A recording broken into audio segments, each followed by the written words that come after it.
Ang mga magsasaka ang pangunahing dahilan kung bakit may pagkain tayo sa hapagkainan. Mula almusal, tanghalian hanggang hapunan. Sila rin ang tagapangalaga ng ating kalikasan. Nagsasakripisyo upang manatiling mataba ang lupa at masagana ang ani. Ngunit sa kabila ng kanilang mahalagang papel, bakit tila sila pang mahirap na makakain at makabili ng kanilang mga pangangailangan?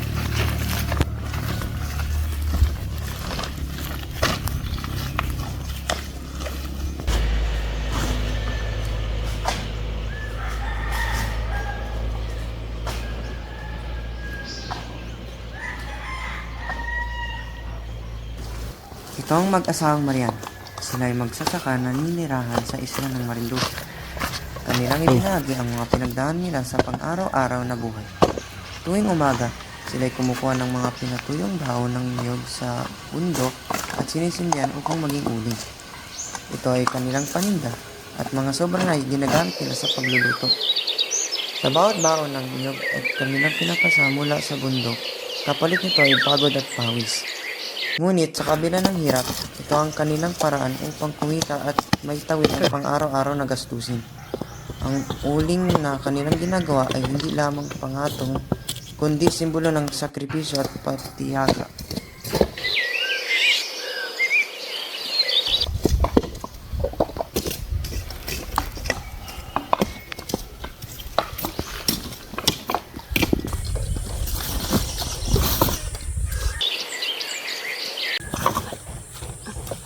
Nakapag-ipon ka na ba? Oo, ito. Sige na, uulihin ko na. Sige.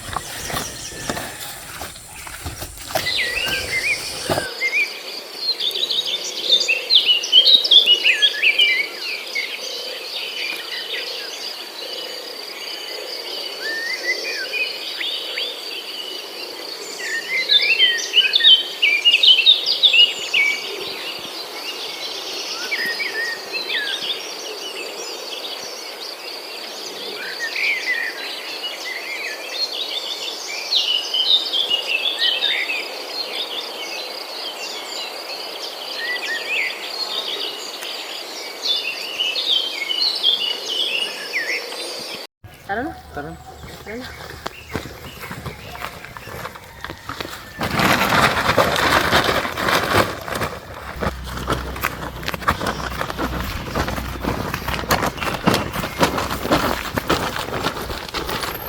Pagtawas nilang mag-uling, sila ay dumiretso sa bukid upang magsimula ng magtanim ng kanilang kainan at tindi at markado.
Magandang hapon po.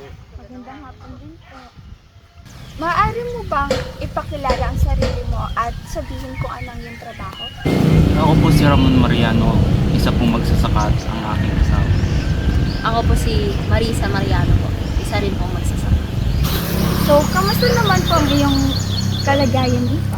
Napakahirap po kasi sobrang init po. Ito ang kalaban namin. Opo, napakahirap dahil kakaunti lang po sweldo namin. Ano naman po yung mga ginagawa niyo dito araw-araw? Ginagawa po namin ay nagtatanim kami, saka doon po kami galing. Gumigising po kami napakaaga para maglinis lang po ng mga damo sa gilid para hindi po mamatay yung mga tanim namin, para mas madami pong makita namin. So, Ito, Doon po. galing po kami doon. Kumukuha po kami ng mga kahoy para pang Uling. uling, saka panluto po namin. Opo. Tapos nagtatanim po kami doon. Grabe rin po pala yung sitwasyon nyo dito. At balita ko nais ng mayor na bilhin tong lupain nyo. Mahirap sa sitwasyon namin. Napakahirap po madam, ito lang po ang kabuhayan namin, tapos bibili lang po ni Mayor. Nagbabaan na din po dito eh. Ang hirap po kasi pinamana pa po ito sa amin, tapos sisirain lang po. Kasi po napakahirap ng sirain ng kalikasan ngayon. Napakahirap ng pamumuhay. Ano po yung mga payo nyo sa katulad po ninyo na lumalaban sa buhay? Maging matatag po at wag kung ano-anong gawin sa buhay na magsumikap na kumita ng pera sa malinis na paraan. Gamitin ang boses namin na magsalita tungkol sa pangungurakot ng mga gobyerno ngayon. Sana po ay hindi natin pabayaan ang kalikasan. Para hindi po bumaha. Ang buhay ng mag-asawa ay isang patunay na dapat na tayo magmumulat sa kalagayan ng ating mga kapwa Pilipino at ng ating kalikasan.